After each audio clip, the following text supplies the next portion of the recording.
থেকে এদেশের সাধারণ মানুষকে সাথে নিয়ে আমরা ইনশাআল্লাহ আগামী ফেব্রুয়ারিতে একটি অবাধ সুষ্ঠু নির্বাচনের মাধ্যমে জনগণের সরকার প্রতিষ্ঠিত করব এবং আমরা ওই স্বৈরাচার আওয়ামী লীগ যে ভুল করেছে, যে অন্যায় করেছে, যে অবিচার করেছে, আমাদের কোনো নেতা কর্মীরা যাতে এই ধরনের কোনো ভুল না করে, কোনো অন্যায় না করে, এদিকেও আপনারা সতর্ক থাকবেন, আমরাও সতর্ক থাকবো।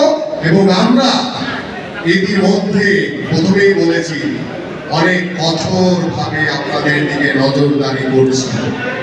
আপনাদের একটি ভুলের কারণে যদি দলের কোনো ভাবমূর্তি নষ্ট হয়, আপনাদের কাউকে এক চুল ছাড় দেওয়ার কোনো সুযোগ নেই। কারণ আমরা জনগণের প্রতি আস্থাশীল, জনগণের প্রতি বিশ্বাসী, জনগণকে সামনে রেখে আমরা আগামী পথ চলতে চাই প্রিয় নেতৃবৃন্দ।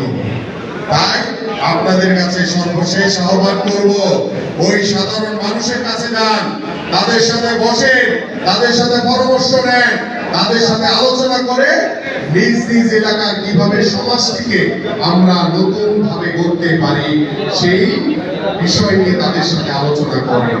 আরেকটি বিষয় বলবো যে বাংলাদেশ সহ ঢাকা শহরের অনেক জায়গায় মাদকের অনেক সমস্যা রয়েছে। মাদক ব্যবসায়ীদেরকে আইনের আওতায় তুলে দেন এবং আপনার সন্তানদেরকে ওই মরণগ্রাসী মাদক থেকে মুক্ত রাখেন, দূরে রাখেন। কারণ যারা মাদক সেবন করছে তারা আপনার আমার কারো না কারো সন্তান। তাদের সেই মাদক সেবনের কারণে অকাল মৃত্যুর কোলে তারা ঢলে পড়ছে।